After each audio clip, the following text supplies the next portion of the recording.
Close your eyes and take a deep breath. Today I invite you into a legend where a king who had once learned the danger of wishing too much found himself facing a second, quieter trial.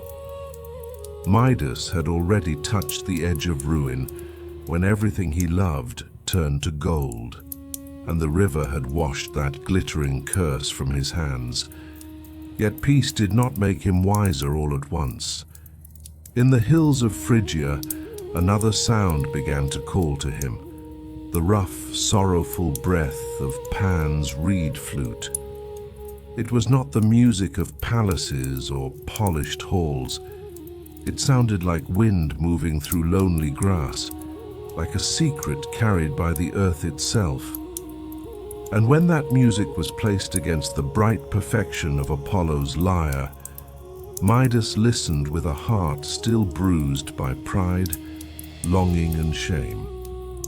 He did not know that one careless judgment could change the shape of his life again, or that the smallest sound in the reeds could become louder than any royal command. But before Midas's secret could pass into the reeds, another sorrow had already given those reeds their voice. Far away, along the riverbanks of Arcadia, the nymph Syrinx ran through the forest with her bow in her hand and freedom in her heart. Pan saw her, followed her, and mistook his desire for love. At the edge of the river Ladon, Syrinx called for help, and the world answered in a strange and lasting way. Her body vanished into hollow reeds, and when Pan's breath touched them, the first trembling notes of the Syrinx were born. From that moment on, the reeds no longer belonged only to the river. They could remember, whisper, mourn, and reveal. Tonight, their song will carry us from a lost nymph to a frightened king, from music to judgment, and from a hidden shame to the wind that told everything. So listen closely, because in this legend, even silence has a voice, and even a secret buried in the earth may rise again through song. Before we begin this epic, I have a small request that means a lot to me. Please don't forget to subscribe to my channel. The greatest reward for all the effort I put into creating these epics is your support through subscribing to my channel. If you enjoy my content and want me to continue creating more, your subscription and like truly give me great motivation. Also, don't forget to share your thoughts with me in the comments. Your comments not only encourage me, but also help me understand what kind of epics and stories you would like to see on this channel. Thank you so much in advance for your support. Take a deep breath, relax your mind, and let the rhythm of this ancient legend guide you. Wishing you a peaceful sleep. The epic of Midas's secret keeper Pan and Syrinx begins now. When the water of Pactolus carried away the last golden glints from Midas's palms, the king stood motionless on the bank for a long time. The river sand shone under the sun, but that shine no longer looked like a blessing. As he stepped from the water, he rubbed his fingers together. Stone stayed stone, leaf stayed leaf, and wet cloth remained wet cloth. Relief crossed his face, but it was tired relief, not joy. The weight of what he had once desired had lifted from his shoulders, yet the days spent beneath that weight still marked his eyes. When he returned to the palace, no one dared look at him with the old ease.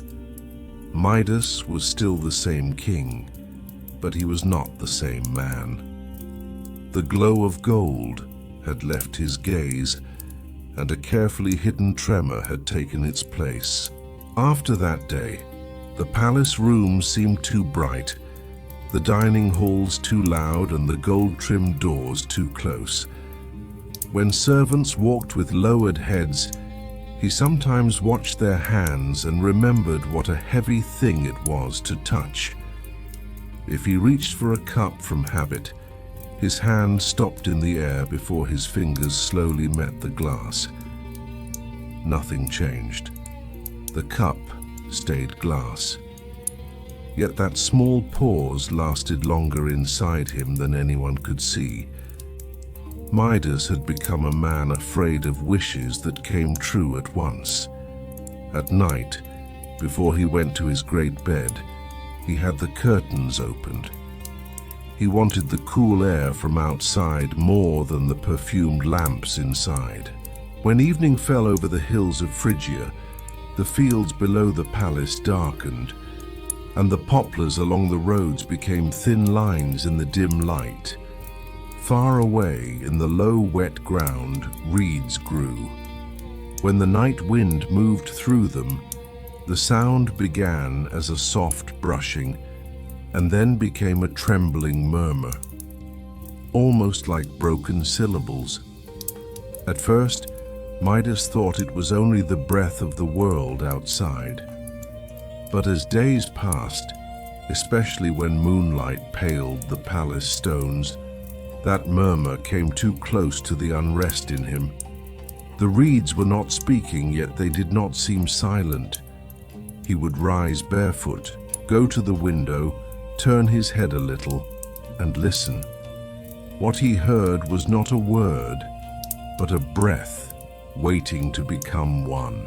No one in the palace understood why the king stayed awake at night. They knew he had been freed from the disaster of gold. They knew he had washed himself clean in the river by divine command. But a king's inner fears were not as easy to explain as public tales. By day, Midas spoke with envoys, attended sacrifices, made decisions, and smiled when he had to. Still, his attention to sound had changed. A harsh hinge tightened his brow. A shepherd's pipe in the distance made his speech stop. Palace musicians played measured songs, and he listened with patience, but his face showed that his ear was elsewhere. What called him was not the polished music of halls, but a rougher, older breath from beyond the hills. One afternoon, Midas left the palace. He refused a large escort and allowed only a few men to follow far behind. The dry road broke under his sandals as he passed through fields and vineyards, leaving the workers' voices behind. The path led him toward the stony tracks used by shepherds. The air smelled of thyme, goat-hide, sun-warmed rock and distant water. Behind a high stone, he heard thin, broken notes. A shepherd sat with reed pipes across his knees, lifting them to his lips, and playing a tune that rose and fell with short breaths. It had none of the smooth brightness of court music, but its broken places sank deeper into the heart. Midas did not step forward. He listened from the shadow of the rocks. The sound that came through the reeds resembled the murmur of wind in marsh grass, only made clearer by human breath. His face held neither delight nor fear. He looked like a man recognizing something he had long searched for without knowing its name. When the shepherd ended the tune, he lifted his head, saw the king, and hurried to stand. Midas raised one hand to stop him. His question was not about reward or punishment. He wanted the instrument's name, the voice from which it had been born, and why reeds could sound as if they were speaking by themselves. The shepherd lowered his eyes because behind that sound lay forests, rivers, and a nymph who had once fled and vanished beside water. Seeing the impatience in the king's face, the shepherd lowered the pipes from his knees. This was not a tale to polish like a palace story. He first spoke the name Pan, then Arcadia, the water of Ladon, and the morning shadows of hunting nymphs. Midas sat on the stone and listened. The shepherd's voice was old, but his words were plain, as if he were turning a tune he had known for years into speech. Palace historians recited royal lines and arranged victories in proper order. This tale began differently. It spoke of a nymph beside a river, a wild god who saw her, and the first mouth the wind found inside hollow reeds. Midas looked at the pipes. Each reed had its own length and color. In that uneven row, he saw a craft older than the careful shine of court instruments. The old man did not soften Pan's name. In his world, the god of the wild was close enough to fear and familiar enough to love. Shepherds prayed to him when flocks were lost at night, and they spoke his name again when a sudden noise rolled through a mountain pass. As the shepherd talked, Midas felt the story pulling him away from Phrygia, away from closed royal rooms, toward riverbanks he had never seen. The sun lowered. The wax that held the pipes turned dull yellow in the last light. His attendants waited uneasily in the distance, but he did not call them. This story could not be hurried by command or finished by reward. After a short silence, the shepherd began to tell of Arcadian mornings. That evening, Midas returned to the palace carrying the first pieces of the tale in his mind. He did not yet fully understand the name Syrinx. He knew only that reeds did not sound so close to a human voice by accident. When he lay in bed, the cold water of Pactolus and the unseen bank of Ladon stood together in his thoughts. One river had freed him from gold. Another had freed a nymph from being touched. He did not make a lesson of it. He only imagined the two waters flowing far apart in the dark, and woke again and again to hear the wind outside. In the stone courtyard that night, two servants carrying water saw the king's shadow at the window for a long time. Midas was not watching them. He was listening to the distant dark. The names the shepherd had spoken, Arcadia, Ladon, Syrinx, Pan, did not yet belong to the palace walls. Yet each one had touched a silent crack inside him. Near dawn, he slept briefly. He did not dream of gold. He saw a shadow walking knee-deep in water, refusing to turn though a voice called from behind. When he woke, he did not know whose dream it had been. He only waited for daylight so he could find the shepherd and hear the rest. Mornings in Arcadia were not like the mornings known in Phrygian palaces. The sun did not rise over the mountains like a ruler. It entered through the branches like a quiet guest. Mist stayed among the pines, and the stones on the slopes kept the night's coolness for a while. On the paths down toward Ladon were deer tracks, sharp marks from goat hooves, and faint trails left by small animals going to water. When Syrinx passed through those paths, the trees did not need to hide her. She already knew the forest's rhythm. Her light steps did not trouble dry leaves, and the hunting bow on her shoulder seemed to belong there. From far away, someone might have taken her for Artemis. Her plain dress gathered above her knees, her hair moved behind her as she ran, and her face held neither invitation nor display. Syrinx did not separate herself from the other water nymphs with grand speeches.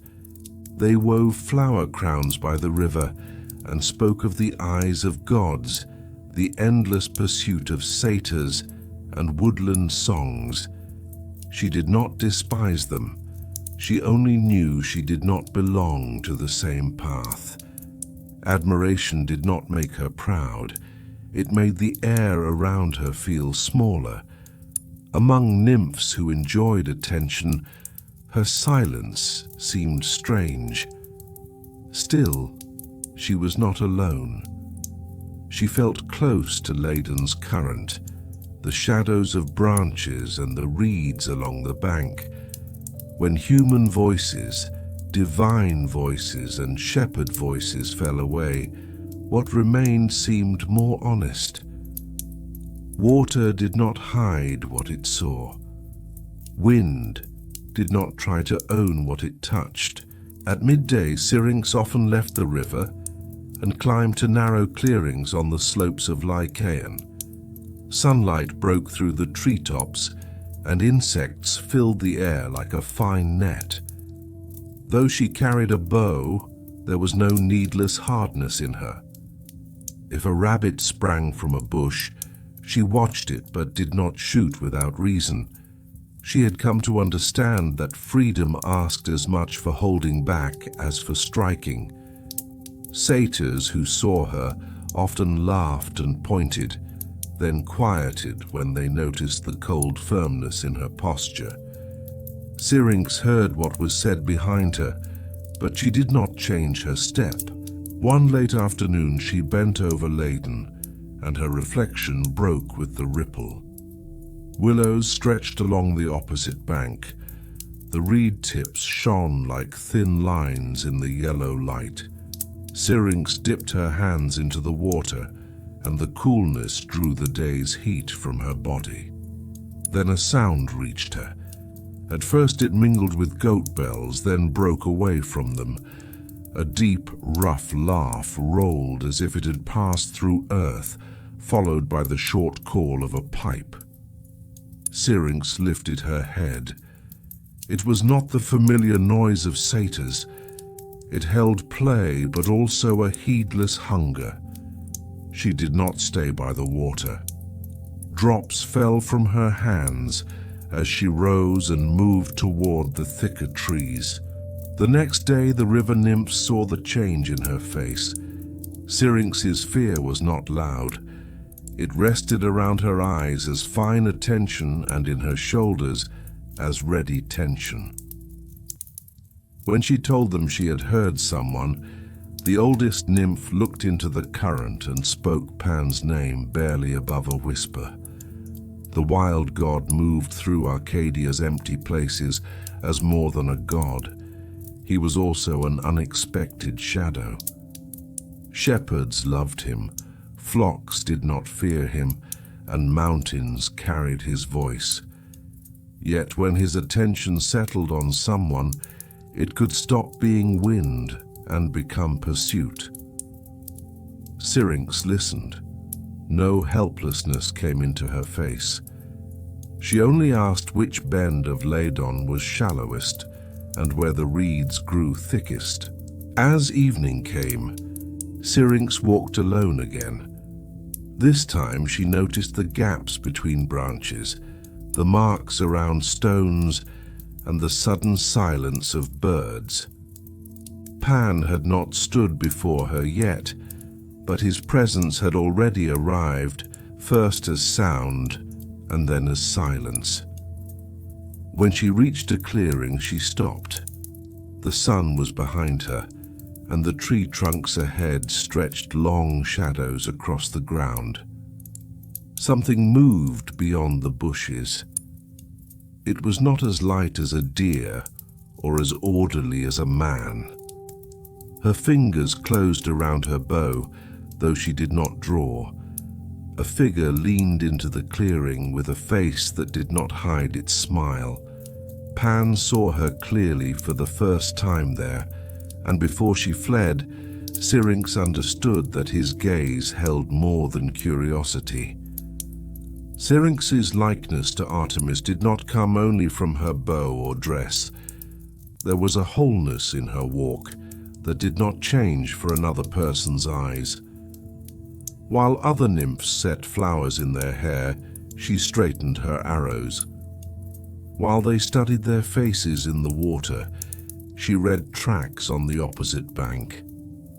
Once 2 satyrs tried to stop her on a path, coming close with rough songs that mixed praise with demand. Syrinx changed direction without pausing, slipped into a narrow passage among pines, and vanished behind thorns too thick for them. Only broken branches remained. After that, her flight was known in Arcadia not as a habit, but as a choice.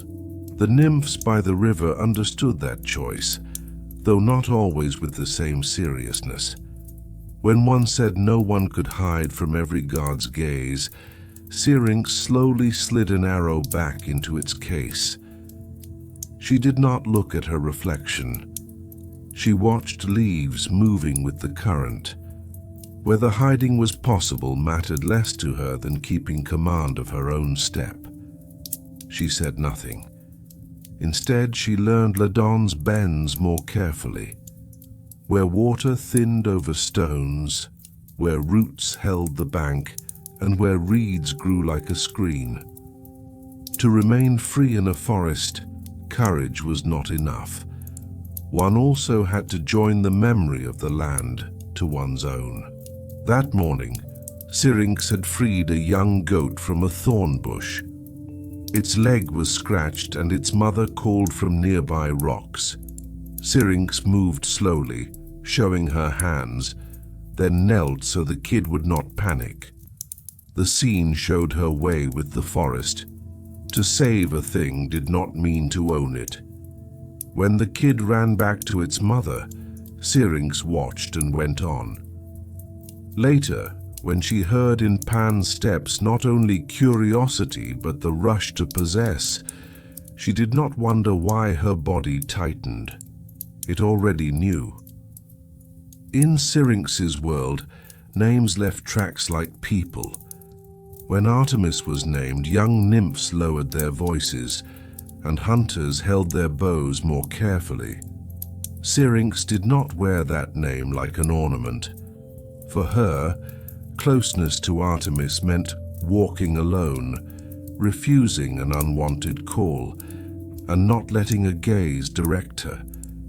Each time she went down to Ladon, that quiet loyalty grew stronger.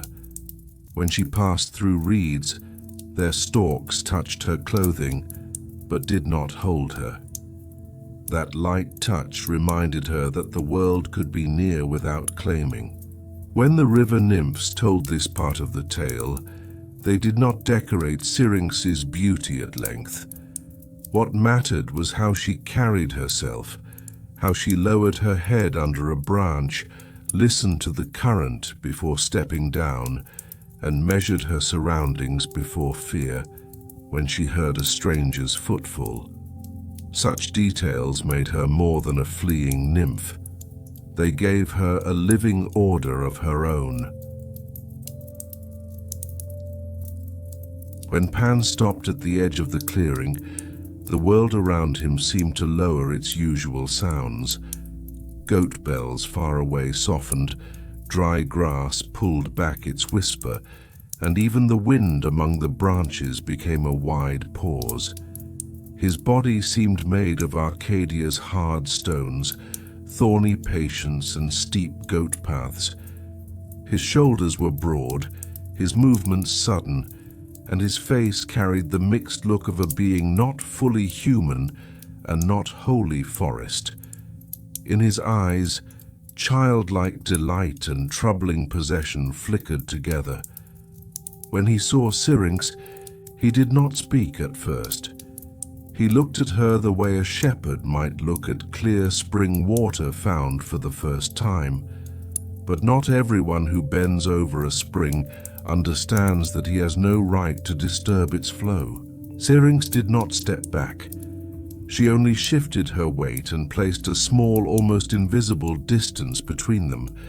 To Pan, that distance looked like shyness, perhaps even play. The wild god was used to beauty. He had seen nymphs flee through forests, laughing faces, and cheeks hidden when he appeared. But Syrinx's face held none of those familiar smiles. Her stillness drew him closer. He lowered his voice and tried to soften his words, but unfamiliar gentleness looked awkward in such strong hands. He did not mean to boast, yet he told her that the mountains knew him. Shepherds spoke his name, and flocks rested under his protection at night. Syrinx listened, but her eyes did not stay on his mouth. They watched the way his feet pressed the ground. Pan searched her silence for approval. When no answer came, his smile widened. He took the rough pipe from his shoulder and played a short tune. It was uneven as wind crossing stony slopes, but alive. It carried the smoke of shepherd fires, the return of flocks, and the noon heat hidden under vine leaves. Syrinx did not despise the sound. For a moment, her eyes softened because it was not cut off from nature. It was close to tree roots and animal breath. But Pan took that softness for an open door. He stepped forward. Syrinx's gaze changed at once. The face that had been listening became the sharp face of someone reading a path through woods. Pan's tune stopped halfway. The silence before him was no longer shyness. It was a boundary. Syrinx did not speak harshly to him. Words could sometimes create a bond where none was wanted, and she did not want a bond with Pan. She lowered her head slightly and turned toward the narrow path at the far side of the clearing. Pan did not read this as refusal. He saw it as a sign that he should follow. In the world he knew, flight and invitation were too often confused, but there was no invitation in Syrinx's walk. She did not run as she entered the leaves, yet the line of her shoulders tightened. Pan remained still for only a few breaths.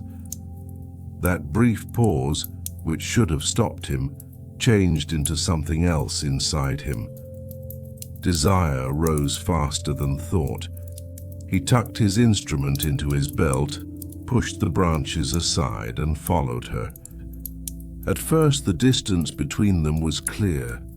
Syrinx passed one tree, and Pan touched the same trunk moments later.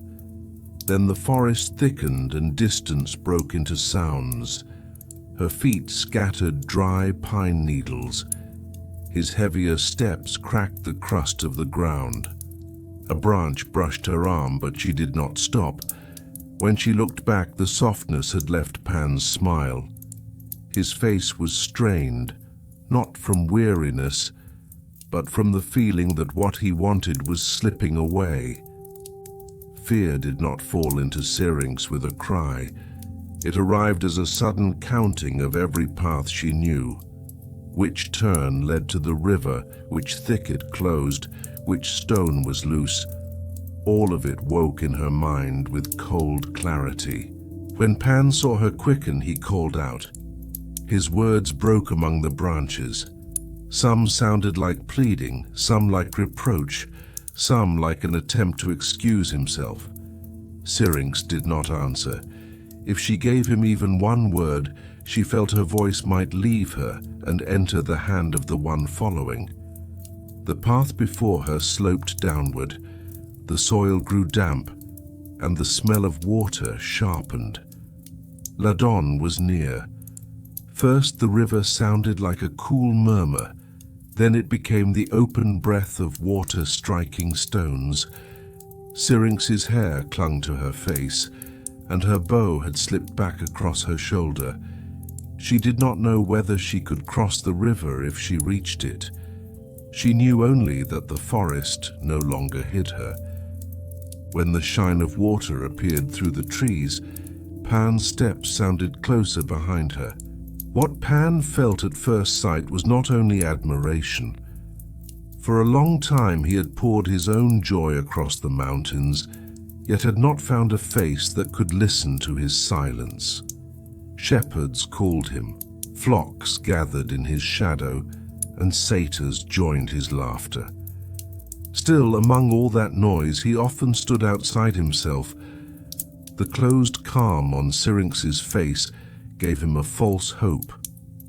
He thought he had found a quiet that could soothe his own noise. That mistake made him more insistent, not more careful. A person who believes the thing he seeks stands outside him often sees another's separate will too late. In that brief meeting in the clearing, time widened for Pan and narrowed for Syrinx. Pan did not accept the cold attention in her eyes as a boundary. He saw it as the last threshold of his loneliness. Syrinx saw in his gaze a familiar error she had known from satyrs, young gods, and forest roads. To admire someone was not the same as understanding them. As Pan tried to make his voice gentle, it took up more space. His shadow seemed to grow no matter where the sun stood. Syrinx did not draw her arrow. She did not want to begin a struggle. She understood that what would save her was not defeating him, but reaching a place he could not reach. At first, as she left the clearing, Syrinx still was not running. She chose her way quickly but with control, trying to leave behind no sign Pan could claim as hers. Then his voice came again, and that controlled distance became flight. He did not speak her name. He did not know it. Instead, he threw broken sentences after her, trying to persuade her. Each word lost among the branches left more insistence behind. Syrinx felt then that she was fleeing not only Pan, but the way her silence had been misunderstood. When Pan entered the clearing, the air of the forest changed. The small pieces of light that had slipped between leaves now seemed sharper. Pan used words that belonged more to him than to her. He told her she was beautiful, that she should not run, that the mountains would not harm her. Syrinx heard the emptiness in those promises. Harm did not always arrive as a stone, a thorn, or an open threat. Sometimes it began when someone made your fear small under the shadow of his own desire. That understanding moved her feet before thought could. Pan's feet knew the earth, but in the narrow passages Syrinx chose, his strength became a burden. His broad shoulders caught on branches, and the bushes he pushed aside snapped closed behind him. He dismissed each obstacle because he believed every obstacle could be forced open. Syrinx read the same obstacles as small help offered by the world. The difference between someone forcing a path and someone slipping through a narrow space became clearer and clearer in the trees. Ladon did not run like a calm mirror that day, nor like an angry flood. Its water passed between stones and left small white lines against the bank. Dark green shadows gathered at the roots of the reeds. When Syrinx came out from the trees, her breath caught in her throat. Water lay before her. Behind her came the sound of branches breaking and earth being crushed.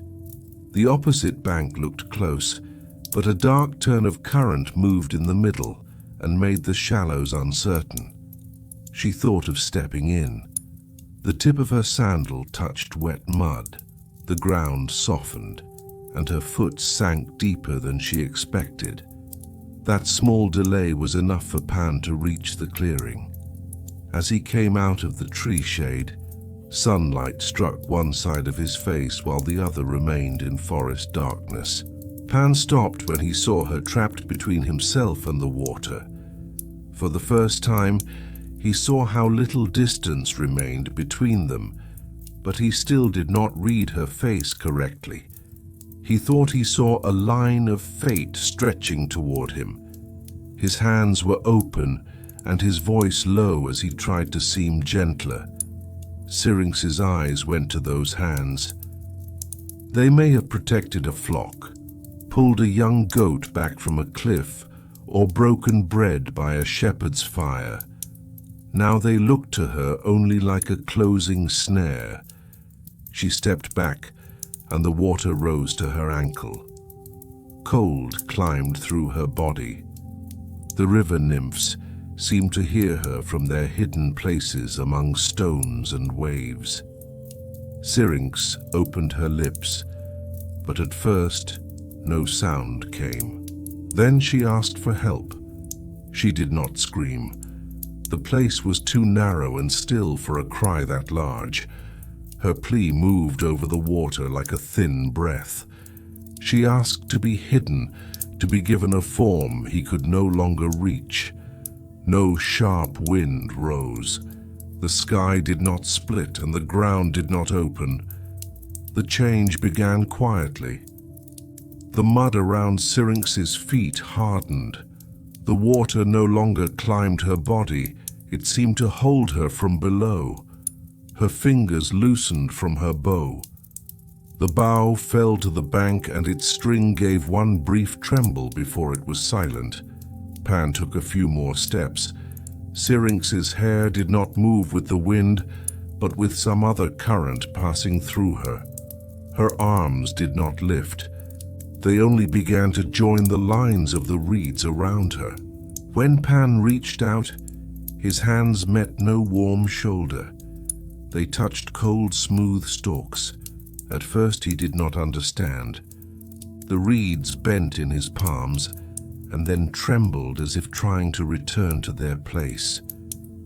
Where Syrinx had stood there was no face, no breath, no pair of eyes in which he could search for an answer. There were only thin, greenish stems growing close together beside the river. The desire in Pan's face slowly changed into shock, then into emptiness. His hands remained on the reeds. Only moments before he had thought he might hold the one he sought, but no matter how tightly he grasped, what stood before him was no one he could hold. Syrinx's escape had made his reach meaningless. Then Pan let out a deep breath. It struck the broken edges and hollow bodies of the reeds. A thin, trembling sound rose from them. Pan started. It was not speech, yet it came closer than speech. It was as if the fear of the nymph who had just fled, the coolness of the water and the first touch of wind had found one narrow mouth. Pan breathed again. This time the reeds answered in a different tone. Some sounded low, some high, and some so fragile they could hardly be heard. The wild god lowered his head and brought his ear near them. What he heard did not feel like comfort given to him. It told him that what had escaped him still lived beyond him, in another form and by its own law. Evening descended on the bank, and Pan remained there. The river nymphs did not appear, but the water seemed to speak more softly. Syrinx's bow lay in the mud, and Pan did not touch it. As the wind grew stronger in the reeds, the sounds multiplied. Pan understood at last that what he had lost would not return. This understanding did not come as a grand confession. It settled into him like a heavy stone in the chest, felt with each breath. The sun sank behind the mountain. Reed shadows lengthened over the water. Pan dropped to his knees and set his hands on them. As Arcadian evening closed around him, he listened for the first time not to his own voice, but to the weight of a silence he could no longer touch. Syrinx's run toward the river had sharpened every detail of the forest. Routes she usually crossed without thought rose like traps. Dry branches did not hide the steps behind her. They made them louder. A flock of sparrows burst from a bush, and their sudden wings covered Pan's breathing for a moment. Syrinx used that tiny opening to turn left. There was a steeper way down to the bank, with loose stones that might slow the one following her. When Pan reached the same turn, he lost his balance for a moment, caught a pine trunk with his hand, then hurried on. For him, the chase still held the desire to catch. For Syrinx, each turn was a last attempt to keep herself from being taken. When the river appeared, Syrinx's chest burned. From far away, Ladon's sound had promised rescue. Up close, it became both rescue and barrier. Reeds moved in the wind, and small rings formed on the water. Syrinx looked back once. Pan's face now held open surprise, because he had understood too late that her flight was real. That moment might have stopped him, but he could not stop inside his own speed. Syrinx turned to the water, yet the dark line of current warned her. The river was not simply a road to cross, it was a power to call upon. So her plea went to the water, the stones, and the hidden beings waiting at the bank. After the change, the river nymphs stayed unseen beneath the water. What they had done was not something to celebrate. Syrinx was saved, but she had left the form in which they had known her. Eyes beneath the surface watched Pan on his knees and the bow lying in the mud. None of them called her back. Even in the world of myth, some wishes closed the door to the old life the moment they were granted. Ladon continued to flow. Water touched the roots of the reeds, and the new stalks trembled as they learned their shape. Pan searched the reeds for Syrinx's face. He touched one stem, then another, but none held the warmth his fingers remembered. As his quick breathing slowed, the sounds of the bank returned. Water striking stones, an insect moving near the reeds, a bird calling once and falling silent. The world had not stopped for his loss. At first that seemed cruel. Then his own breath found sound in the reeds, and he understood that the world was unbearable, not because it was silent, but because it answered in another way. The answer was not the one he wanted, but it was there. The animals near Pan seemed changed as well. Goats that usually rested easily around him stayed at a distance. Birds that came to drink turned away before reaching the reeds. Nature did not seem frightened. It seemed to be waiting. In that waiting, Pan found his own breathing too loud. That same breath had just carried running, desire, and misunderstanding. Now, when it struck the reeds, it became something else. Pan did not leave the riverbank the next morning. He had not truly slept on the stones through the night. He had kept his eyes open in the darkness, unwilling to lose sight of the reeds. At dawn, the face of Ladon turned pale silver. Mist drifted over the water, and the grass along the bank hung heavy with dew. Pan still had dust on his shoulders and bits of leaves in his hair. The quick breath of the day before was gone. His movements had slowed. His eyes rested on each reed in turn. Some rose long and straight, some leaned toward the wind, others stood lower, close to the water. He waited before them not like a hunter, but like someone trying to read meaning from a broken trace. When the wind moved again, the sounds crossed one another. This time Pan did not hear them as one murmur. Long stalks answered in darker tones, and short ones in thinner voices. Their hollow bodies gave the passing air different paths. Pan reached out, then drew back when his fingers touched living reeds. The day before he had tried to grasp them. Now the same motion felt heavy. Near the bank lay a few stalks broken by weather and left in the mud by the water. Pan took those. He put aside the crushed ones and set the clean, hollow pieces across his knees. No one taught him. The old instinct that knew how to draw sound from wood, horn, and empty places now joined a gentler kind of attention. The first reed gave a dull sound. Pan frowned, trimmed the end against a stone and tried again. This time the tone was thin and unsteady. It did not yet resemble the natural tremor the wind had left among the reeds. He worked for a long time. He shortened some stalks, placed others side by side, and discarded those that gave no useful breath. His hands looked rough, yet his fingers learned patience. Near the bank he found a small piece of wax, perhaps left by shepherds.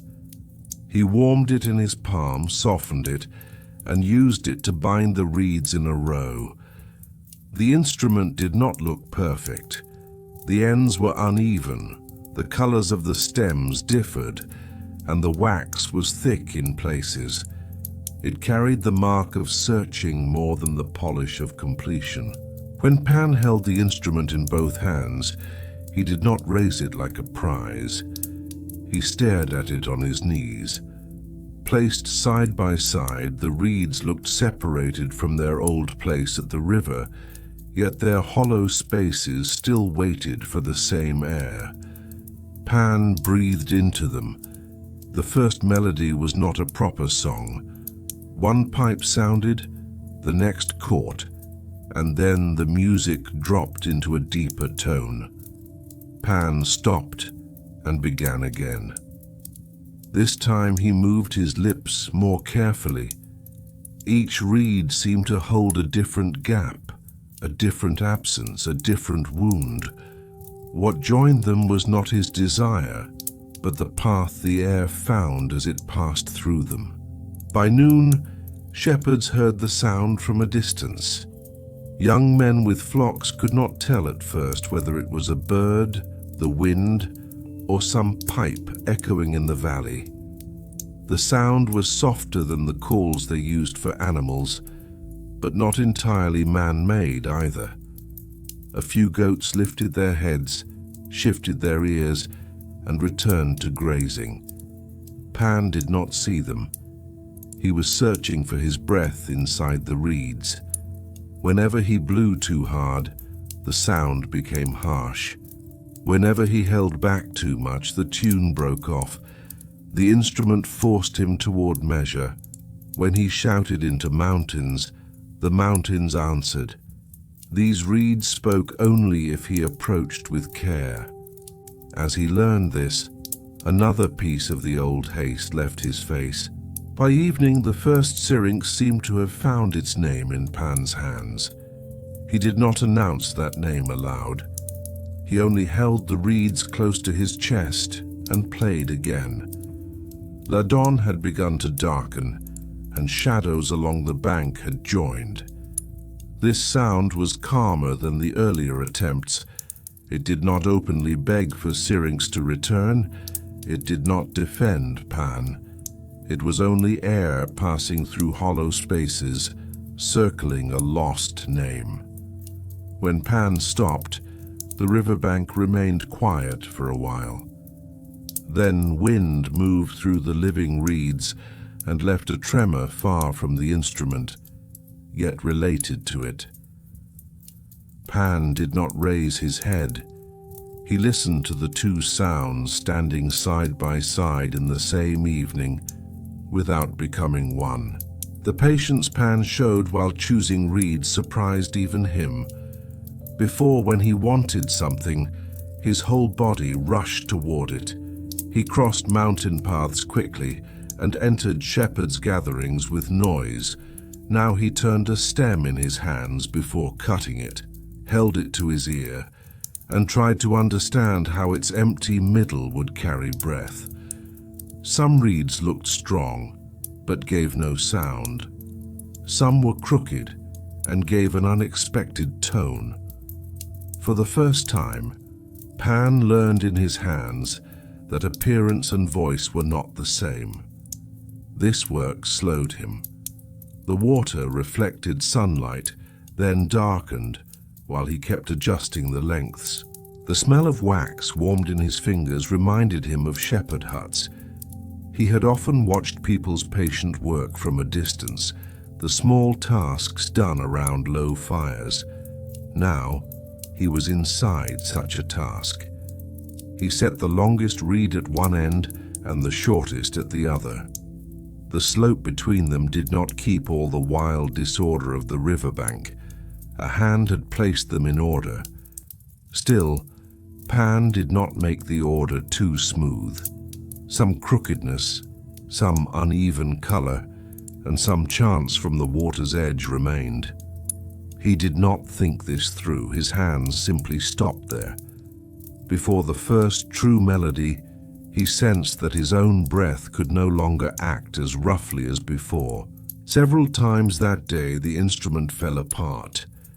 Heat softened the wax, a short reed slipped sideways, and one long reed cracked near his lips. Each failure brought Pan close to his old anger. Yet, whenever he was about to be harsh, what stood before him was not a living body, but the fragile result of his own work. He did not throw it away. He gathered it again.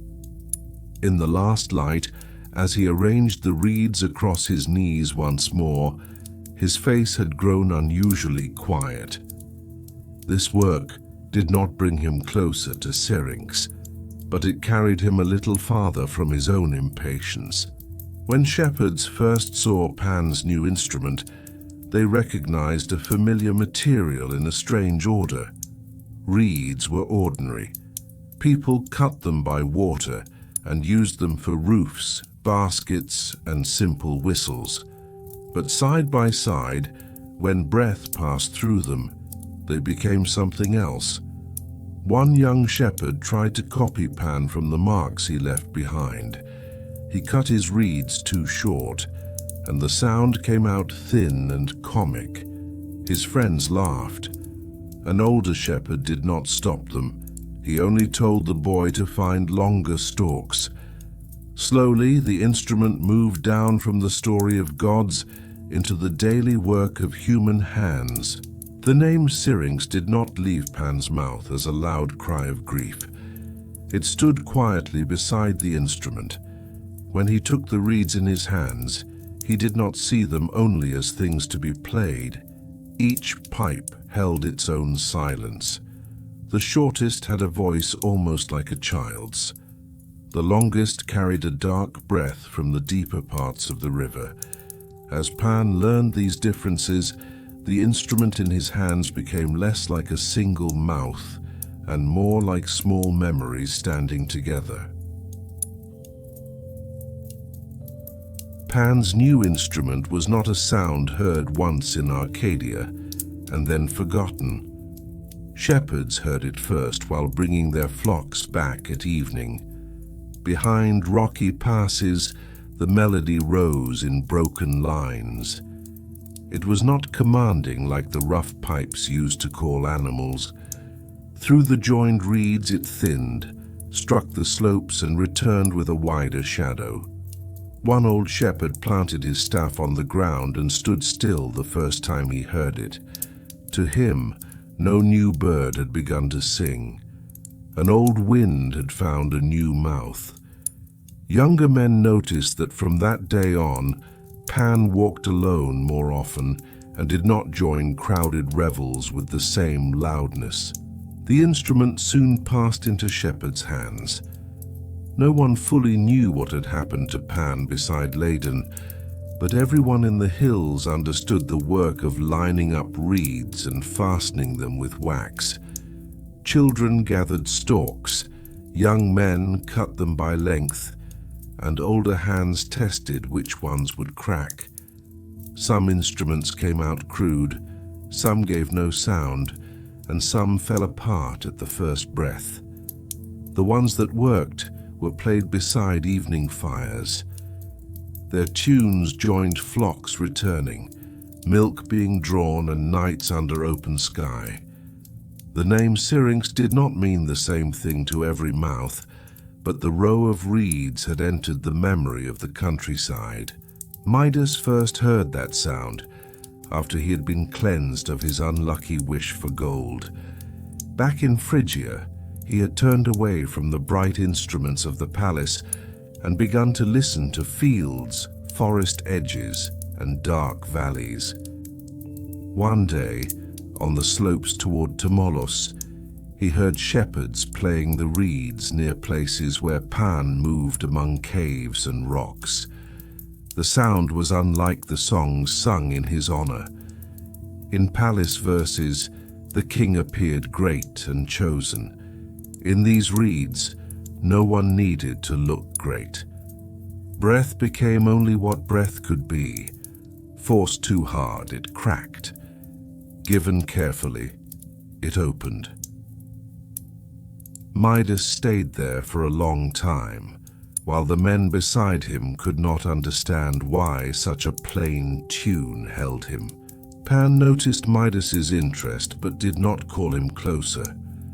Midas still wore rich cloth, yet his walk carried the weariness of someone moving away from the city. Pan did not set him apart from the other listeners. When he played, he did not decorate the melody for the king or raise it to display himself. Midas found comfort in that indifference. In the palace, everyone spoke while looking at him. Here, the sound passed over him and placed him among other things: a stone, a goat, a shepherd, a king, all standing in the same wind. He found this restful, not humiliating. Still, there was a flaw in Midas's hearing. It could not be seen, but it shaped the way he listened. He was quick to take what pleased him as truth. He was ready to place one sound that eased him above all others. When he heard Pan's reeds, admiration came to his face, but there was no measure in it yet. His attendants thought it was another royal interest. Midas believed he had found in those reeds a closeness gold had never given him.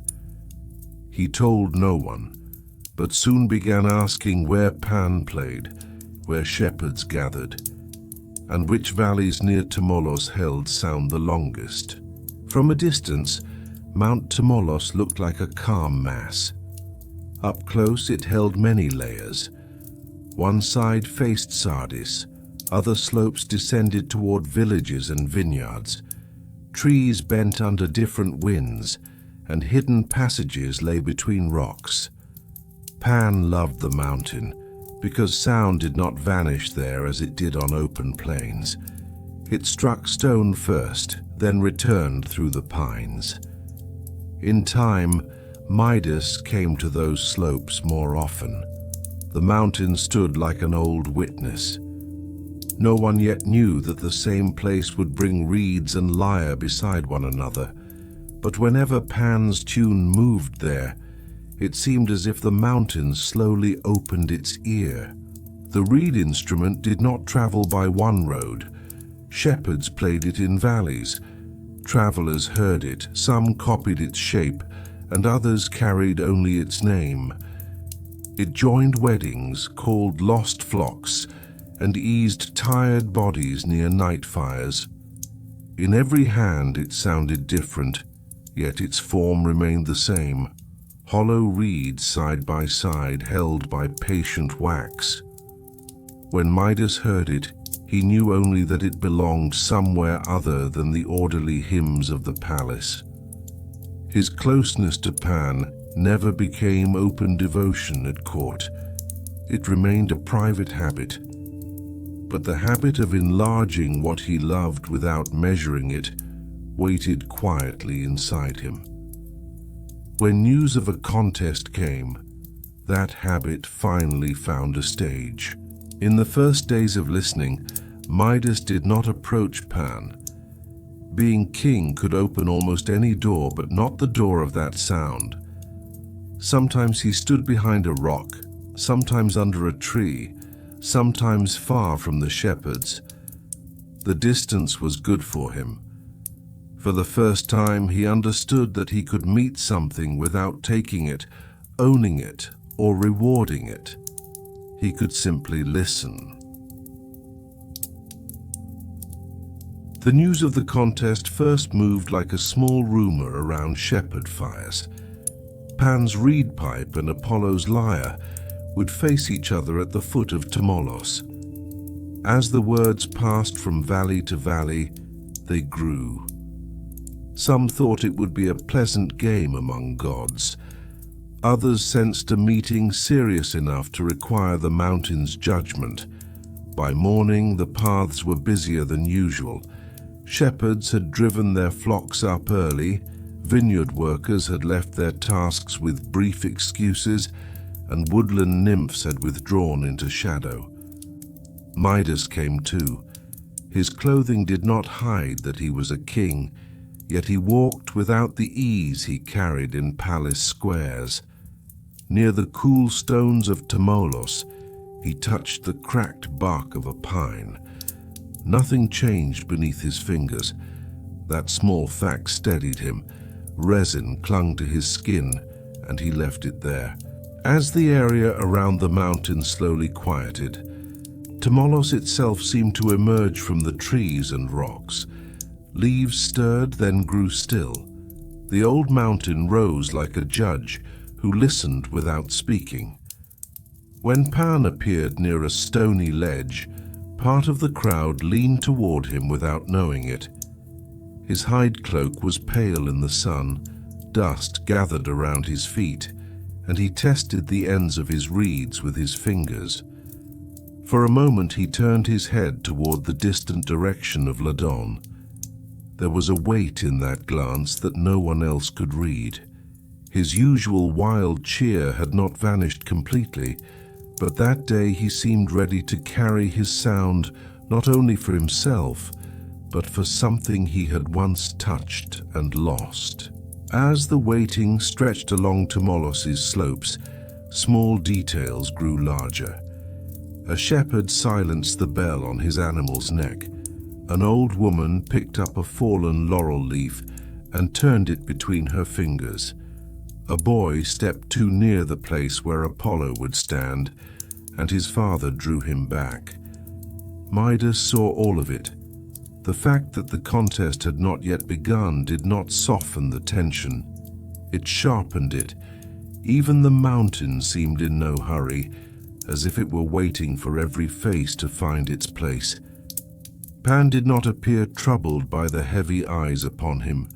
Once he lifted the reeds to his ear, as if listening to their silence before breath entered them. At the edge of the clearing, a shepherd held the youngest goat of his flock by a rope. The animal pressed its nose against the stones, then lifted its head suddenly toward Pan. Vineyard workers had dark grape stains on their fingers, but that morning they hid their hands inside their tunics. Those who came from the palace stood close together and tried not to notice the dust on their shoes. Midas could not find his place among these faces. He could not stand fully with the shepherds, and he could not return to the easy order of the court. He had not come only to watch a contest. Without knowing it, he had come to learn which sound made him feel less like a stranger. Even before Apollo appeared with his lyre, another order could be felt at the far side of the clearing. The scent of laurel leaves mingled with the clean warmth of sunlit stone. Midas did not name it. He felt it in his body. On one side were goat paths, crushed grass and mountain wind. On the other was a bright nobility that made people straighten their posture. Even the clothing of the crowd showed the divide. Soil at the knees of shepherds, careful folds in the cloth of palace people. Midas stood between them. He had been given a place because he was king, but that place did not feel safe. It led him toward the clearing where his own ear would be tested. Pan shifted his feet before he began. He found a firm place on the stony ground and bent his knees a little. He raised the reeds to his lips, not with haste, but as if approaching something he knew well and did not want to harm. The first breath spread across Tmolos with deep weight, not show. Air moving through the reeds stumbled in places and thinned in others like the distant tremor of an animal bell. Pan's face held no hunger for spectators. He seemed to be playing not for the crowd, but for the mountain. As the melody rose, the small grasses between stones, the path where goats stood, and the sun-darkened hands of shepherds all seemed to find room inside it. In the middle of the tune, a kid goat made a thin sound. Pan's fingers did not stop, but the melody bent slightly, as if making space for that small accident. Midas noticed. Pan's music did not rise by silencing the world around it. It could take in the world's stray sounds. That was why it felt close to him. Yet that closeness was not safe that morning. What grew in the king's chest had moved beyond calm appreciation and become a wish to protect something. He did not yet know the boundaries of what he wanted to protect. Some heard only rough rural joy in the music. Others heard evening weariness and loneliness returning from the rocks. Midas did not close his eyes. He watched Pan's fingers move over the reeds, as if closing his eyes would let the sound take him completely. When the short pipes rose, Pan's brow tightened. When his breath fell into the longer ones, his shoulders eased. These were not gestures prepared for a stage. They were habits worked into the body over time. Watching the breath travel across the instrument, Midas felt the polished doors, bright cups, and measured steps of the palace grow distant. He did not make a vow to that feeling. He only listened. When the melody ended, Pan did not lower the instrument at once. The pipe ends still trembled, and a short, heavy silence remained on the face of the mountain. There was no applause. No one shouted praise. One shepherd bowed his head. Another looked toward his flock and wiped his eyes as if by accident. The nymphs in the shadows became even stiller. Midas's fingers had closed without his noticing. The man beside him saw the tension and stepped back. Pan waited with the tiredness of someone who had given his full sound before winning or losing mattered. That surrender stirred a sudden unrest in Midas. It felt as if he might soon have to defend what Pan himself did not defend. Then Apollo entered the clearing. His arrival was not marked by noise, but by a change in light. Laurel leaves rested pale green around his hair, and the strings of his lyre held the sun in thin lines. The crowd gathered itself at once. Pan's tune had not fully left the stones, yet another beauty was preparing to take its place. Midas felt the sharpness of the change. One sound still moved through his chest, and now he had to make room for another. It felt unfair before he could explain why. Apollo drew the lyre close. His right hand hovered over the strings. When the first touch fell, the air of the mountain tightened from end to end. Pan lowered his reeds a little. Midas felt his own breathing lose its rhythm. Every eye turned to the lyre and no one moved. Apollo's lyre began like a thin line, then widened into a clear road across the stone face of Tmolos. Each string answered as if it knew its place perfectly. As the sound rose, even the crowd's posture changed. People straightened without noticing and lifted their heads a little. Apollo showed no strain. His head was slightly bent, his eyes turned not toward the listeners, but toward the order coming from his instrument. The purple folds of his robe seemed to flow without touching the harsh stones, and the polished face of the lyre broke the sun into small pieces. After Pan's reeds, this sound seemed to Midas like a gate into another world. It was a splendid gate, but he did not know whether there was any room for him inside it.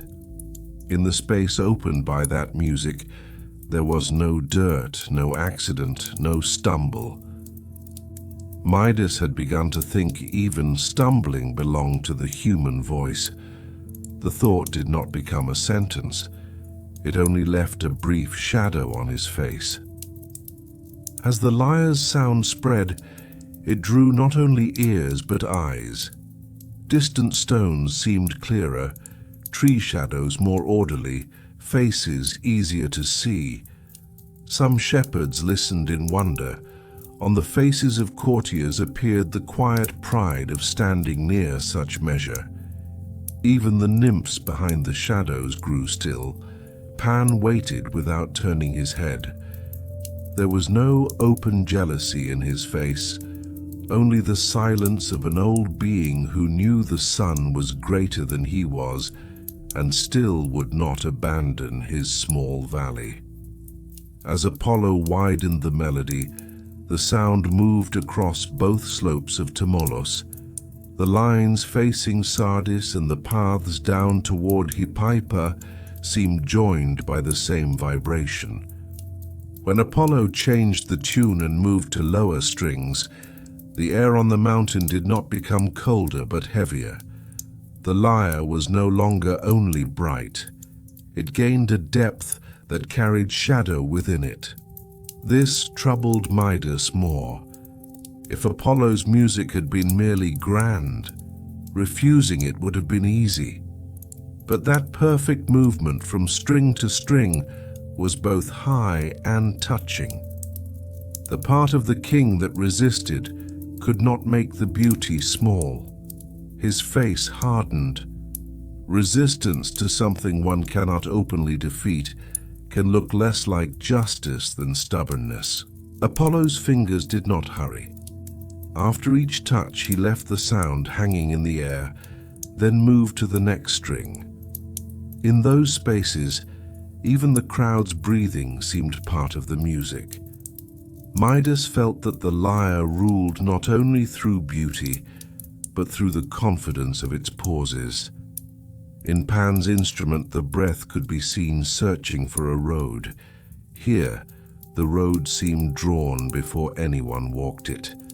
The king stood between admiration and resistance. The hardness in his face was not as simple as it looked. Midas heard the beauty of the lyre and did not deny it. Yet before it brought him peace, it created distance. Each string shone like the smooth surface of a perfectly made object. Each passage fell into place with a certainty that made others bow easily. The men around the king seemed ready to accept the result before the music ended. Midas tried to loosen his hands. The roughness left by Pan's tune still moved inside him, and the lyre's bright path did not erase it. It made it sharper. He could not hold the two sounds together. The moment he believed he had to choose, he stopped being a listener and became a partisan.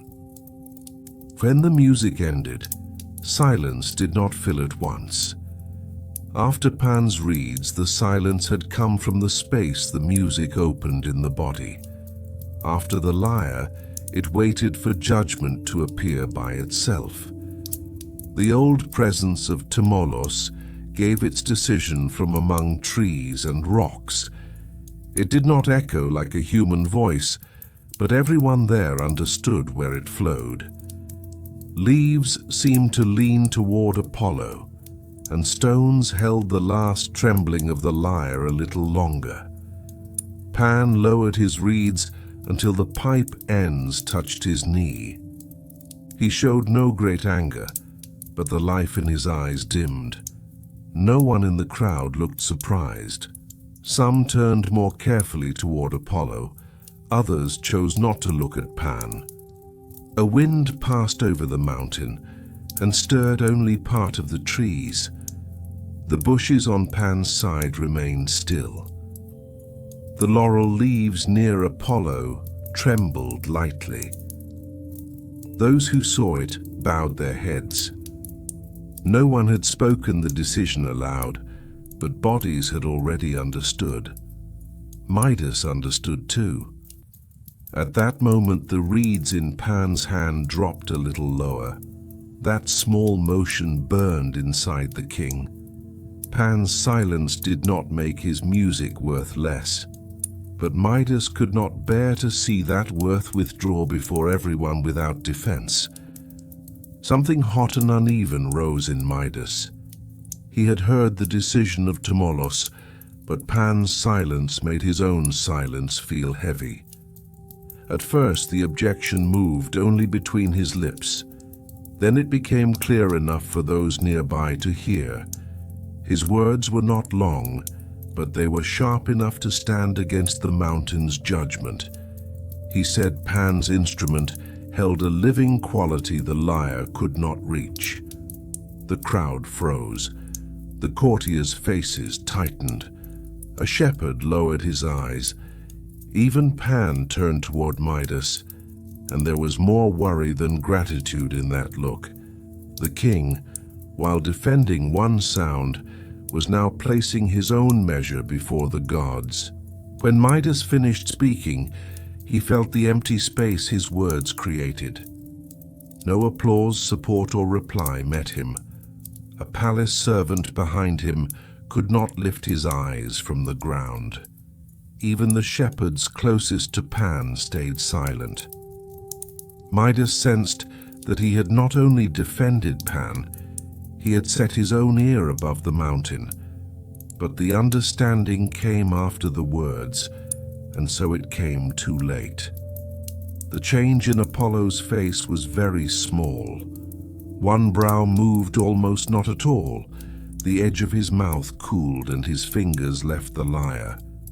The god's anger did not come with shouting. It came by thinning the air around them. The leaves of Tmolos did not move. The whole mountain grew still like stone waiting for an answer. As the words left him, Midas's voice sounded stronger than he expected. The hollow places of the mountain returned it, so he heard his own objection a second time. The echo did not make him braver. It made him understand that what he had said no longer belonged only to him. One courtier turned the ring on his finger, a shepherd bit his lip, and Pan's gaze stayed on Midas's face for a short moment. No one supported him. No one silenced him. That gap was the longest thing before the punishment itself. When Apollo stood before Midas, the king understood the size of his objection. The courage that had risen in him drew back and left a dry mouth and heavy breath. Apollo gave no long speech. His gaze touched Midas's ears, then his eyes. The king did not close his own. The punishment would not be met in the darkness behind shut lids, but in the shame of open sight. When Apollo's hand moved toward his head, the crowd held its breath. The touch was not like a blow. It was more like a flaw already inside a man taking shape on the outside. A strange murmur passed over the slope. Midas lifted both hands to the sides of his head and understood that he no longer heard the world with his old ears. Midas's fingers did not find the shape they knew. On either side of his head, something new had grown beyond the limits of human ears. It caused no pain, and that made it harder to bear. A low murmur moved through the crowd. No one laughed openly. No one spoke aloud. In such moments, even silence sharpened like a stare. Midas's eyes turned briefly toward Pan. There was no victory in the wild god's face. He had seen the price paid by the man who had spoken for him, and he held his instrument close to his chest. Apollo had already withdrawn. As his lyre moved away in the light, the slopes of Tmolos returned to their old order, but the sign on Midas's head did not leave that silence. The crowd that had shared the same air with him now seemed several steps away. The distance had opened not through space, but through shame. The king did not allow his attendants to come near. He raised his hand and everyone stopped. Even the goodwill of those who wanted to help felt as heavy as a gaze. He pulled his own covering over his head. The cloth did not fully hide the new shape, but in that first shock it gave him a small shield. As he descended the slope, he did not feel the stones beneath his feet. When the wind moved, a strange rustling sounded under the cloth. To him, it was like a confession no one else should hear. When the palace gates opened, guards bowed as always and servants made way, but everyone noticed how closed his walk had become. No one asked what had happened on Tmolos.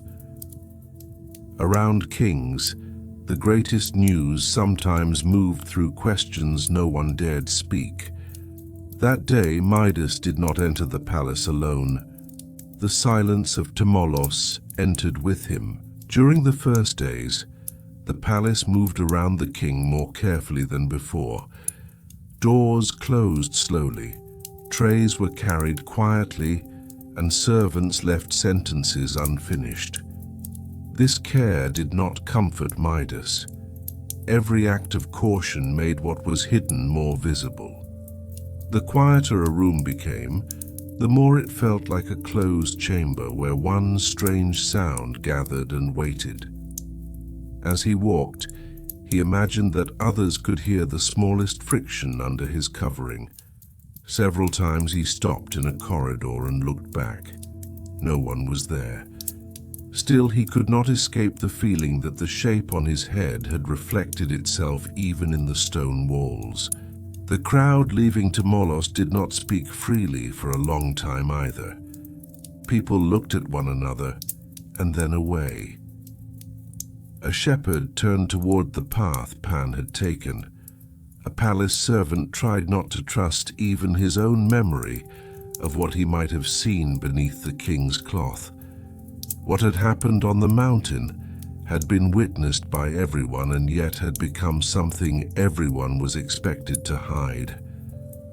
When Midas mounted his horse, he could feel their silence following him down the slope.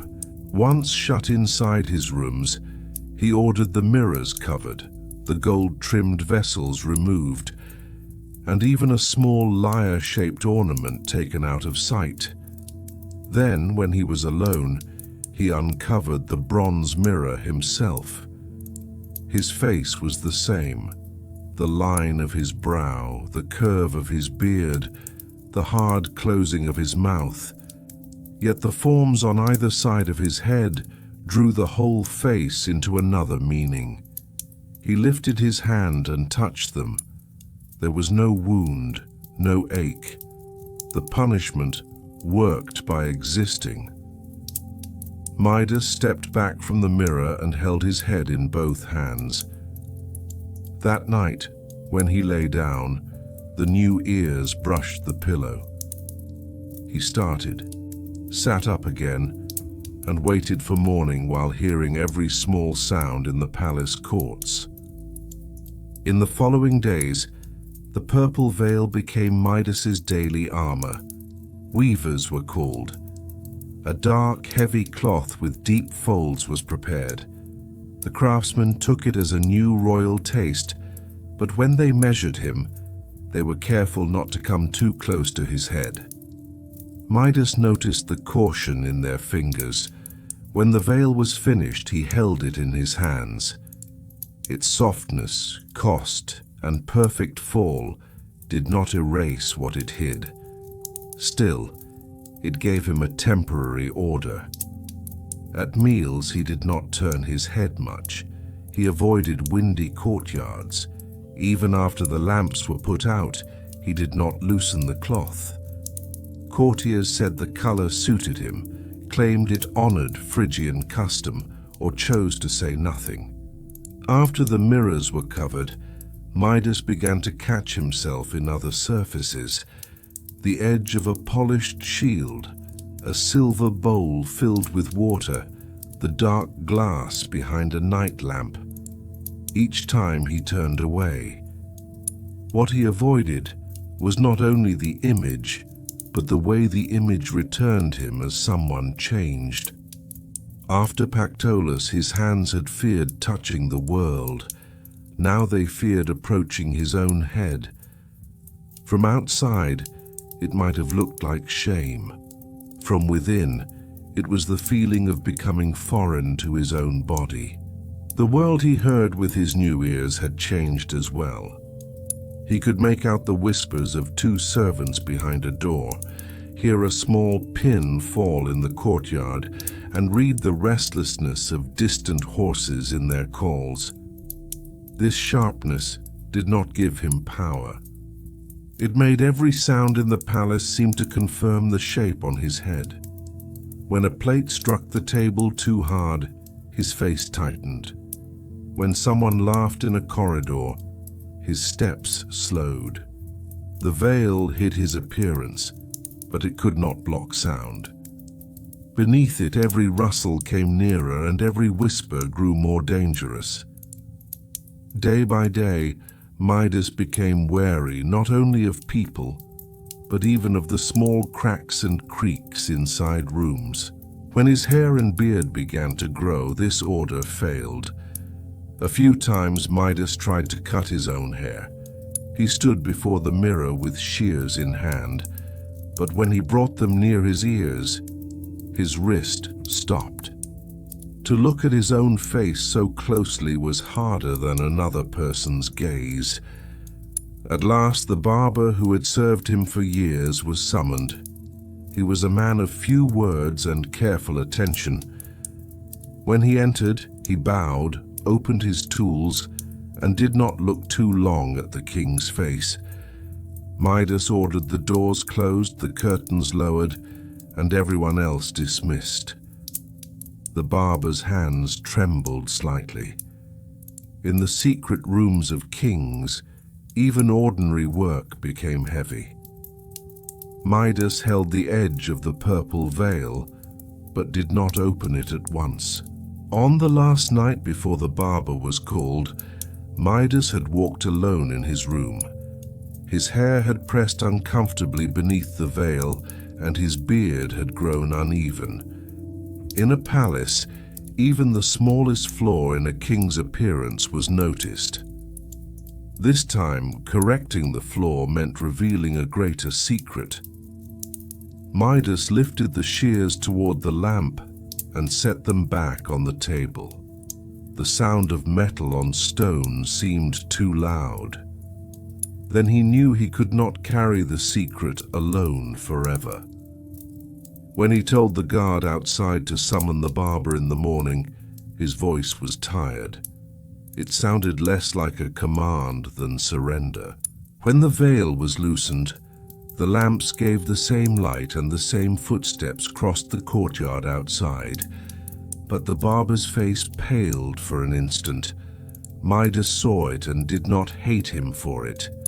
The man's fear was more honest than hidden laughter would have been. The barber lowered his eyes at once.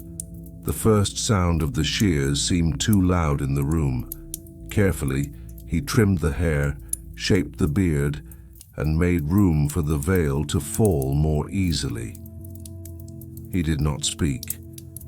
When the work was done, Midas did not look in the mirror. He turned to the barber and said that what had been seen in that room must never pass beyond the palace walls. The man bowed and gave his word. Yet when he left, he carried not only his own body, but the invisible weight resting on the king's head. When the barber left the palace, evening had not yet fallen. The stones of the courtyard still held the day's heat, and servants moved from door to door with their usual hurry. Everything looked ordinary, but ordinary sounds no longer reached him in the same way. A bronze bowl set on the ground, a horse's cry, even women laughing in the distance, woke the sentence hidden inside him. The thing he had seen in the king's room would not leave his eyes. Yet the image was not what exhausted him most. It was the way the image waited in his throat, wanting to become words. He quickened his steps, left the palace gate, and turned down the narrow road to his home. No one looked closely at his face, and even that did not comfort him. At home, his wife asked how the day had gone. He said only that he was tired. He sat at the table and broke bread, but he could not taste the bite he lifted to his mouth. The others spoke of ordinary matters: a neighbor's goat, the price of oil, workers arguing in a nearby vineyard. The barber nodded and answered briefly when needed, but each silence brought the same sentence up inside him. He did not want to speak it. He feared betraying his king. He knew that if the secret became known, his family might suffer as well. Still, the words did not shrink because they remained unspoken. They moved inside him and grew. The next day he went to work. He cut hair, trimmed beards, and shaved the soft hair from children's necks. Each time a head bent, each time an ear appeared, his throat dried. An ear was no longer an ordinary part of the body to him.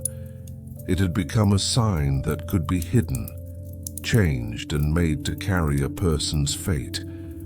When one customer joked that even kings could not do without barbers, the shears stopped in his hand. He smiled after a moment, but the smile arrived late. By afternoon, he went behind the shop, drank from a jug, and leaned against the wall. He would tell no one. That was the right decision. But being right did not make the burden easy. Days passed in this way. The barber slept lightly, ate less, and spoke less. Every report from the palace frightened him, and whenever the king's name was mentioned, he turned his face away. The word inside him did not flutter like a bird. It pressed against him like air trapped in a sealed jar. At last, one morning before the sun had fully risen, he left the house without saying where he was going. He walked beyond the city, past paved streets and then dirt paths. Where the vineyards ended, there was a low stretch of damp ground with scattered reed clumps. It was far from the palace and market, away from human voices, yet close to hidden water. The barber knelt. With a small knife he had brought, he began to dig. He did not make a large hole, only a dark space deep enough for his mouth to lean over. The soil was damp, and as he dug, a cool smell rose from it. He looked around. No one was near. Birds called in the distance, and thin reeds moved lightly in the morning wind. He bent over the hole. His lips came so close to the earth that his breath shifted tiny stones. He did not speak all at once. First he cleared his throat. Then he closed his eyes like a man finishing the hardest shave of his life, and whispered into the darkness that King Midas had the ears of a donkey. Nothing changed when he said it. The earth did not split, the reeds did not cry out, and the sky did not darken. He was surprised by how much that relieved him. The sentence he had dropped into the hole seemed to leave his body and pass into the cold dampness of the ground. Quickly he covered the hole, pressed the earth down with his hands, and laid small weeds over it. When he stood, his knees were muddy. He felt lighter, but it was not clean joy. It was the nervous relief of a man who had set down a burden without knowing where it had gone. On the way home, he looked back several times. The flat ground was silent. The reeds turned toward the sun as if nothing had happened. In his shop, the days tried to look the same. People greeted him from the street. Customers sat in the familiar chair, and the sound of shears joined the noises outside. But the barber could no longer look at faces with his old ease. If someone's ear was large, he looked away. If a head covering slipped, he fixed it too carefully. Even in children's nonsense, he feared hearing the king's name. Not speaking the secret did not make him innocent, because the secret rehearsed itself inside him. At midnight he woke and pressed his lips together, as if making sure they had stayed shut.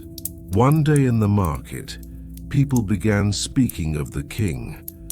The talk started with taxes, turned to palace changes, and then someone said Midas had shown himself less often among the people. The barber was passing near the olive stalls. At the sound of the name, he stopped. No one looked at him. The conversation remained ordinary. No one knew what stood behind the purple veil. That was exactly what increased the pressure inside him. The world kept turning without knowing. People spoke without knowing. The king hid among the ignorant as if already known. On the road home, the barber understood that he would not speak the sentence to a human being. But for the first time, the idea of telling it somewhere else entered his mind. The morning he chose was not strange. The sky was clear, the streets were calm, and the smell of bread rose from the ovens. It felt odd to carry such a heavy task through such an ordinary day. He had imagined great events needed storm and darkness, yet dangerous words often left the mouth while people went to market. Children played at doorways and women carried water. No one stopped him on the way to the flat ground. That freedom did not make the decision easy. It left him alone with it. When he reached the place, he first listened to be sure the earth was alone. There was no human voice. A distant cart creaked and then faded. Birds moved across the sky without caring for him. Still, he looked around several times. The weight of the secret had taught him to search for unseen witnesses. The hole he dug was small, but it looked to him as deep as a well. When he bent over it, the damp smell of soil rose to his face. It was far from the closed rooms of the palace, the king's veil and the cold shine of mirrors. Perhaps that was why he could speak there. His wife had noticed that he woke at night and stepped into the courtyard. More than once she almost called after him, then stopped. There was a closed look on his face that could not be explained by money or work. The children saw that their father laughed less, but they did not know why. A secret changes not only the one who hears it, but also the air around him. The barber became more afraid as he understood this. Silence no longer seemed enough to protect anyone. After that first royal shave, the barber cleaned his tools longer than usual. He removed the hair caught in the shears, wiped the razor, and set the combs in order. That small order was the only answer he had to the disorder inside him. Yet no matter how much he cleaned, the shape he had seen in the king's room seemed to return in the shining metal. After the hole was covered, the days passed quietly. No sign appeared in that small place, and the earth did not at once return the word laid inside it. Dew gathered on the grass each morning, heat rested over the flat ground at noon, and insects spread a low sound in the evenings. From time to time the barber looked that way from a distance, but he did not go near. The pressure inside him had eased, yet uneasiness remained, the fear of a man who had left someone's name in the dark and might one day hear it answer. In the palace, Midas continued to appear beneath the purple veil. No one openly knew anything, and no one asked what they did not know. Respect still surrounded the king, but when certain eyes lingered too long on the folds of the cloth, he turned his head sharply away. When the season began to change, the earth of the flat ground softened. Small rains came, then sun warmed the surface again. Beneath the place the barber had closed, roots touched one another along hidden paths.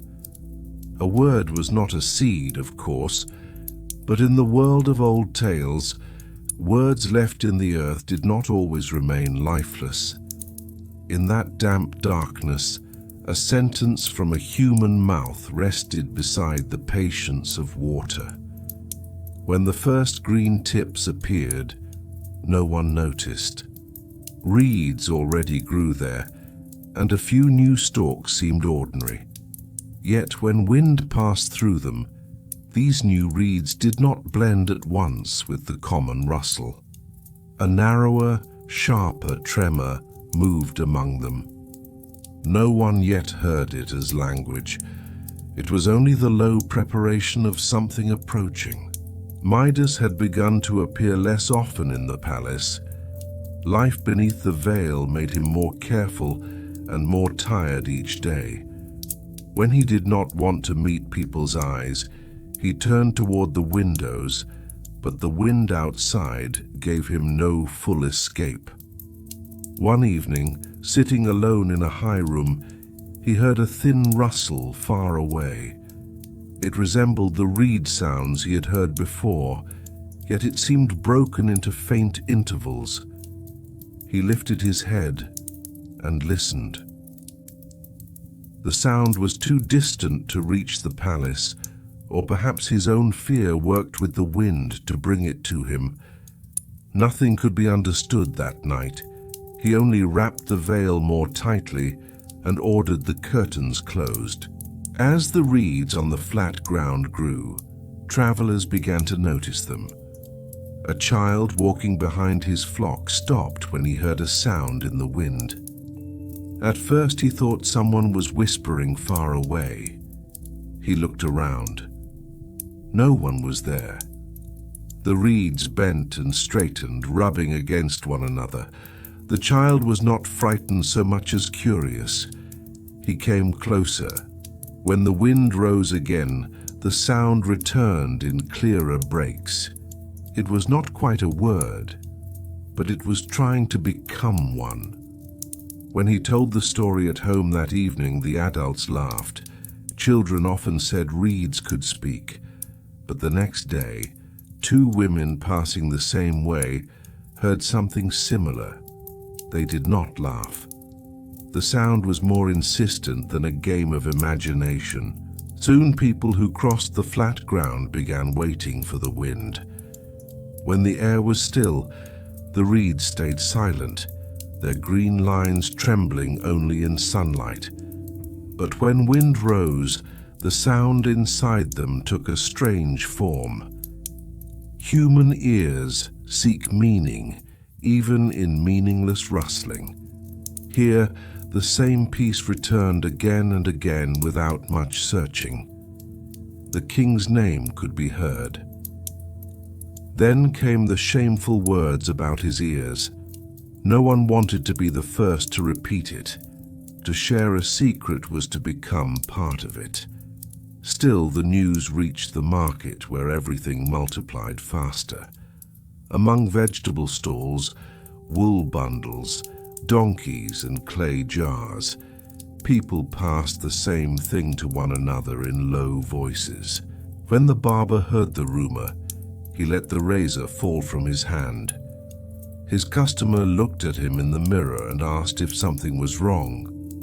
The barber could not answer. He remembered the place of the hole, the damp soil he had pressed with his palms, and the sentence he had thought belonged to him as it left his lips. He understood that a secret did not vanish when it passed from a person into the earth. It only waited for a more patient mouth. No one knew for certain whether the rumor reached the palace that same day. But that evening, when Midas was alone, the wind moved the curtains slightly. The king heard the distant sound of reeds. He could not make out every word, but he knew what was being said. He took his head in his hands and the purple veil creased beneath his fingers. Time beneath the earth was not like the time people expected. The barber's little hole softened with rain, hardened with sun, and grew damp again with the coolness of night. Ants passed near it, thin roots wound beneath it, and worms opened quiet paths in the dark. None of these movements held human speech, but the word remained there like a breath mixed into soil. When the first reeds rose, their stems were so thin they looked as if a finger could break them. Then they hollowed, lengthened, and became able to hold wind.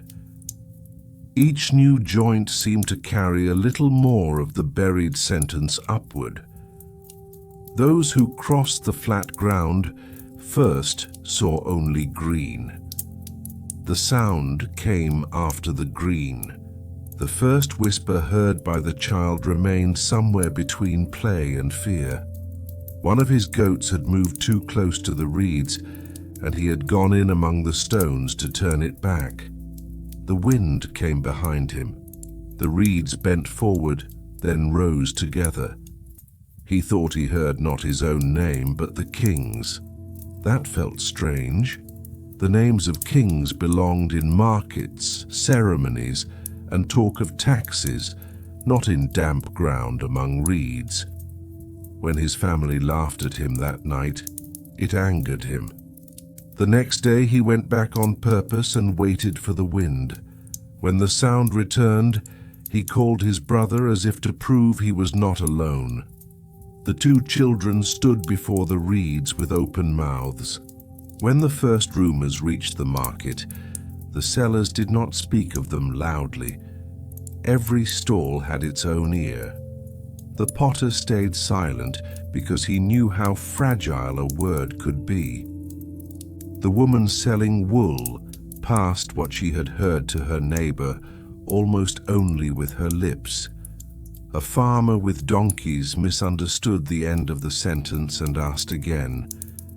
The secret began to spread with small differences, but in every version there was the king's name, and in every version there were ears.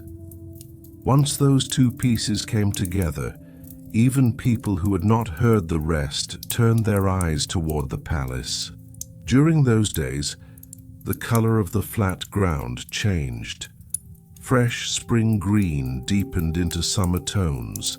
The bases of the stalks hardened, and the tips of the leaves scratched one another in the wind. People often do not notice a plant while it grows. They notice it when it gives a sound. These reeds drew attention not first by their shape, but by their pauses. Without wind, they looked innocent. When wind began, everyone nearby became a listener. The same expression appeared on faces. Doubt, then a glance at another person, then shame at saying what had been heard. The secret grew not from one mouth, but through many hesitant ears. The buried word did not rise through green stalks in one sudden miracle before everyone's eyes. Everything happened slowly. First a small shoot, then a thin leaf, then a hollow stem, then a tall reed bending in the wind. The slowness did not make it less strange. It only made people notice too late. Most secrets were like that. They did not burst at once. They quietly changed the meaning of the things around them. The rumor moved through Phrygia by roads no official message ever used. First it was heard as half-sentences near water places, then it slipped into the shaded corners of the market, and then into the sudden silences of young servants in the palace kitchen. No one said it loudly. When MIDAS'S name appeared, heads drew close and then pulled apart. The purple veil was no longer only a garment chosen by the king.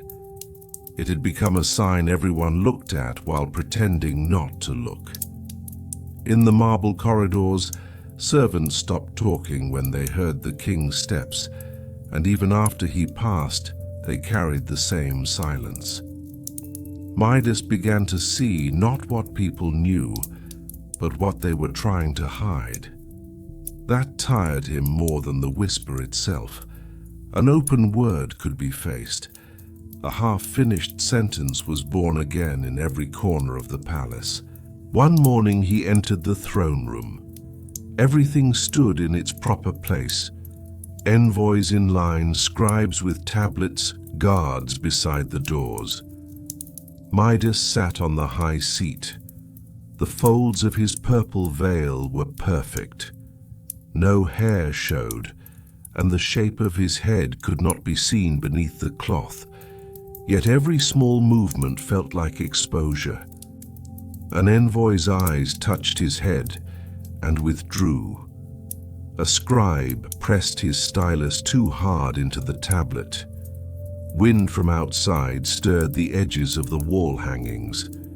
Later, in the courtyard, two children tried to make reed sounds with a thin branch and whispered the king's name. An old servant passing them stopped them sharply. From the window, Midas saw only the silence that followed. He did not need to hear the words. In the marketplace, the whisper changed shape more quickly. A fish seller spoke into a customer's ear. The customer did not laugh, only widened his eyes. A cloth merchant placed a purple covering on his table and looked around. A woman covered her child's mouth to stop a half-sentence.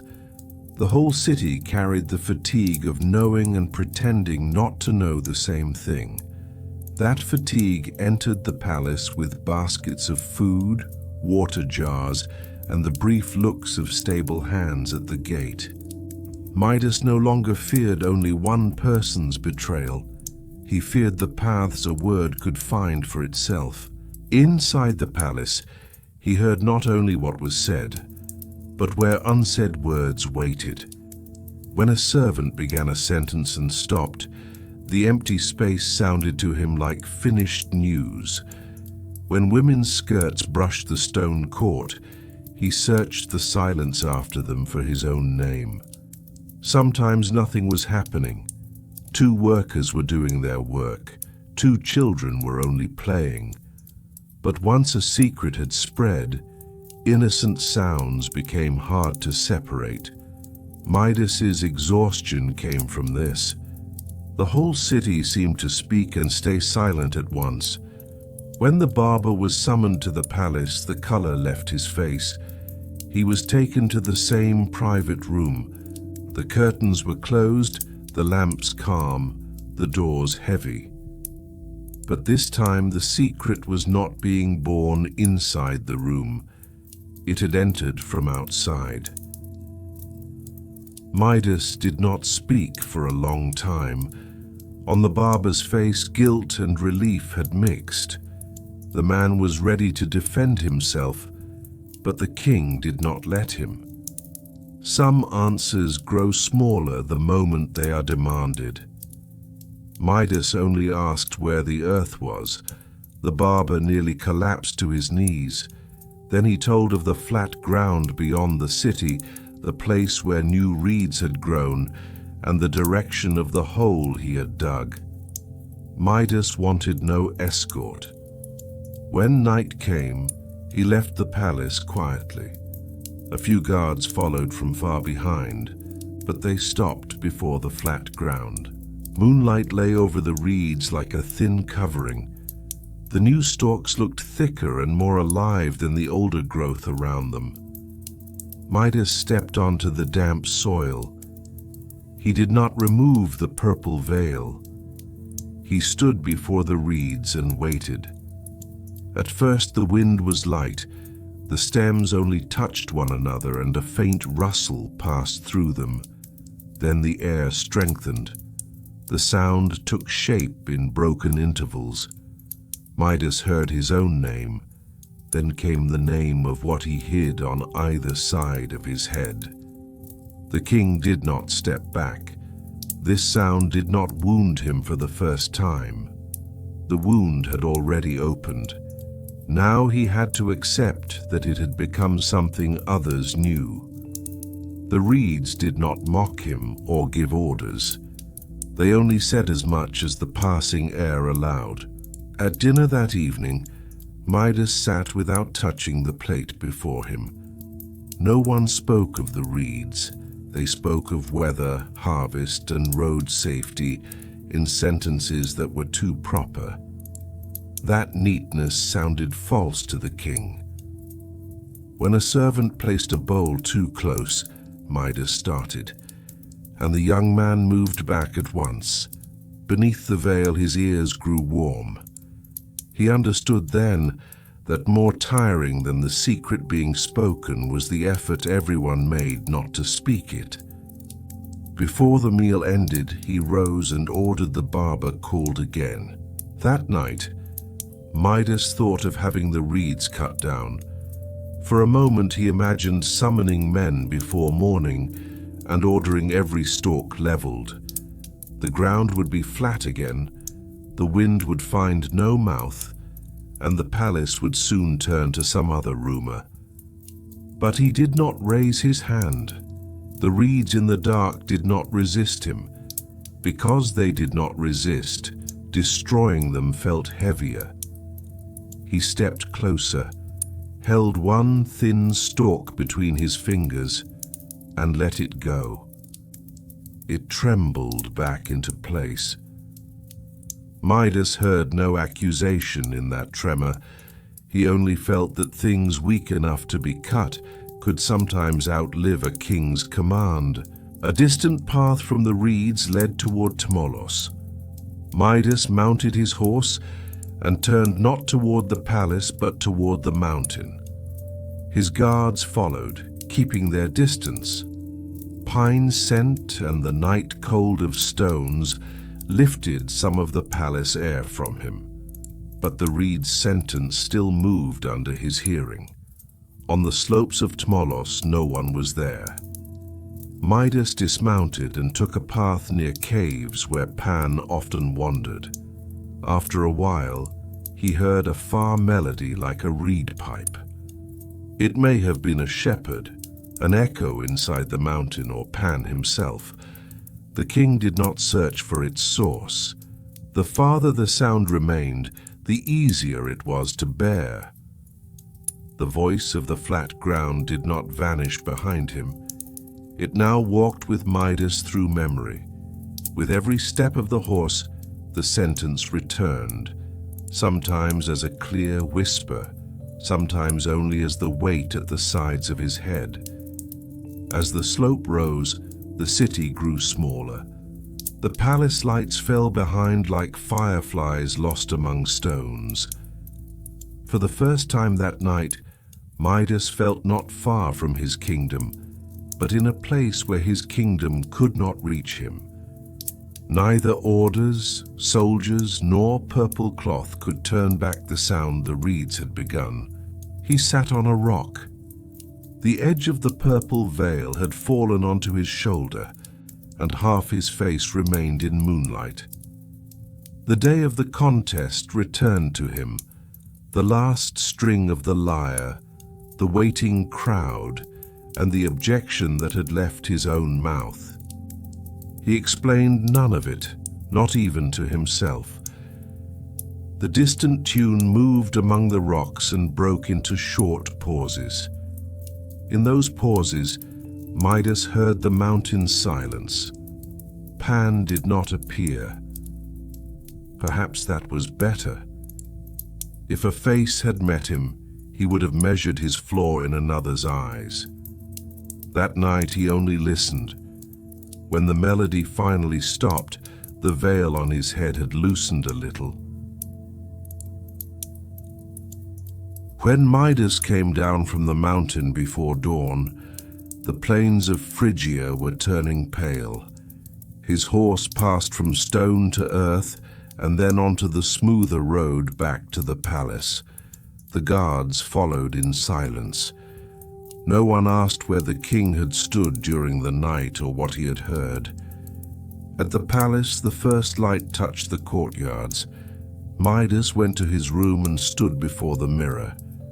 This time he did not remove the veil. He looked first at his face, then at the shapes hidden beneath the cloth. He lifted his hand and loosened the purple fabric only a little. Outside the door, servants' steps began. The palace was waking. The change was small, yet the face in the mirror seemed less choked than on other mornings. As the day passed, everyone noticed the difference, but no one named it. The veil remained. The king had not shown his secret. Still, it no longer sat under his chin like a tightened defense. In the throne room, Midas turned his head more easily as envoys spoke.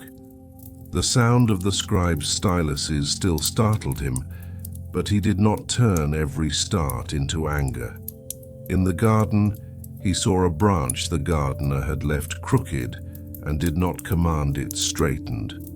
Later, village disputes, traders' permissions, and temple offerings were brought before him. He listened longer than he once had. People finished their sentences. It did not make him a perfect king, but those in the room felt that some old haste had stepped back. The rumor from the reeds continued to grow. Some expected the reeds to be cut, the flat ground closed, or the barber punished. None of this happened. When the barber was called again, his hands did not tremble as much, though his face looked older. Midas did not remove the veil. He only had his beard trimmed. The barber did not bend his head more than needed. A weight still stood between them, but it was no longer made only of fear. When the work was done, Midas did not threaten him. The man left with lowered shoulders, yet his steps were no longer as broken as on the first day. Pan's sound did not leave Midas's life. Sometimes a reed pipe at a country festival froze his face for a moment. Sometimes night wind moved a wall hanging, and he stopped what he was doing to listen. The sound no longer gave him simple comfort. It carried Tmolos, the flat ground, and the barber bending over soil. The instrument had not changed. Midas's way of hearing had. Once he had found in its rough breath a place to hide. Now that same breath reminded him that hiding also had a limit. The palace noticed its king changing at meals and in corridors. Silence no longer always brought an order. A dropped plate did not always bring blame. When a young servant stared too long at the purple veil, Midas saw him and only turned away. A few days later, he overheard two servants speaking of the road to the reeds and how the wind had made them talk again. They froze when they saw him. Midas kept walking. People knew he heard everything, but they began to see that he did not judge everything he heard. After dinner that evening, Midas rewound the veil before the mirror. His fingers began to pull the cloth tight from habit, then stopped. He left one fold loose and did not lower the edge far enough to hide his face. The bronze mirror still did not show the secret, but the covering no longer looked built from panic. Wind entered from outside, bent the lamp flame, and made the purple shadow grow and shrink on the wall. Midas looked at it. The fingers that had once wanted to hold everything were learning to release one fold of cloth. It did not look like a great victory, yet the night felt lighter than the nights before. Through the summer, the reeds kept growing. Whenever the wind came from the right direction, they carried the same secret. At first, people repeated it eagerly in the market and watched the palace gates. Then harvest began, vineyards were gathered, flocks came down, and children found new games. The words were not forgotten, they settled into daily life. Midas's name was now joined not only to gold and royal splendor, but also to the shape hidden beneath the purple veil. He did not want this, yet he no longer fought to erase it completely. Some truths remain not because they are welcomed, but because they cannot be stopped forever. One day Midas entered the open courtyard with the veil wrapped more loosely. There was no confession, no drums, no crowd. Only a small change appeared in an ordinary palace morning. The wind moved the edge of the cloth. It did not reveal him, but it no longer seemed to struggle in pain to hide him. A servant lowered his eyes. Midas saw it and did not grow angry. He walked to the throne room, listened to the day's business, and answered the envoys. His voice still held weariness, but the old sharpness of a man guarding a secret at every word had softened. The palace met the change first with caution, then with quiet habit. The barber saw the king from a distance and stopped. Midas had not punished him, but guilt had not fully left him. The loosened veil showed him that his whisper had not opened only a road to disaster. Still, he did not approach. His share of the story was to know that some secrets once spoken no longer choose their owner. In his shop he kept working. When a child asked whether reeds truly spoke, the barber thought for a long time. Then he said only that wind sometimes knew more than people meant to hide. Pan's reed pipe continued to sound in the mountains. Not every hand that played it knew what had happened beside Ladon. Not every listener thought of the name Syrinx. Yet some tunes carried an unexplained sadness. Syrinx did not return, but her flight had become a sound joined to wind, an object raised to human lips and a thin memory held by the countryside. One evening Midas looked from a high window. The reeds were only dark lines far away, but there was wind. He did not close the curtains or call the servants. He listened. Perhaps the reeds were saying the old thing. Perhaps they were only rustling, or perhaps memory was dressing them in the sentence he knew. He did not try to decide. A shepherd tested a reed pipe in the distance and found a small melody. Midas heard the two sounds stand in the same evening without becoming one. He did not remove the veil, but he did not tighten it again. As years passed, young servants grew used to the purple covering. Some had never seen the king without it. The first rumors became evening tales. Near Ladon, shepherd boys still made reed pipes, often without knowing why the name Syrinx belonged to them. The stories of Pan, Syrinx, Midas, and the Barber did not always remain separate in country speech. Children mixed them, and old people smiled. Things carried by the wind did not always obey human borders. Years did not pass at the same speed in Phrygia and Arcadia. For mountains, a human life was only the shifting of shadows. For rivers, the rise and fall of kings passed like light moving over water. But people held tightly to stories because their lives were brief. Pan by an evening fire became a shepherd's tune in another generation. Midas became a warning, a laugh, or a strange image in a child's mind. No one kept every detail unchanged. Yet certain scenes remained. The nymph by the river, the wild god holding reeds, the king before the mountain, and the barber bending to the earth. Those who told the tale could not point to every place. No grave marked Syrinx's change. No temple held Pan's first pipe. The barber's hole had vanished among reeds, and Midas's veil had become part of the story. Still, people kept looking. They stopped by a stone and said perhaps it was here. They pointed to a bend in the water and said perhaps there. That was part of the power of old tales. What could not be held exactly could still feel near. One evening, an old shepherd stopped beside the reeds with a darkened syrinx in his hand.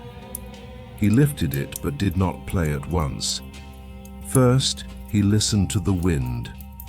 The reeds left a faint whisper. Then he gave the pipe one short melody. The sound did not merge with the reeds. It walked beside them. One came from human breath, the other from unseen air, and both fit inside the same evening. The wind passed once more. The reeds bent and rose, and the old stories remained close enough to be heard without becoming words. I hope that as you end your day, this ancient epic has been a good story for you. I look forward to your comments and requests. Do not forget to follow my channel. May the darkness of the night and the rhythm of the sea bring you peace. Until we meet again in another legend, in the breath of another hero. Love.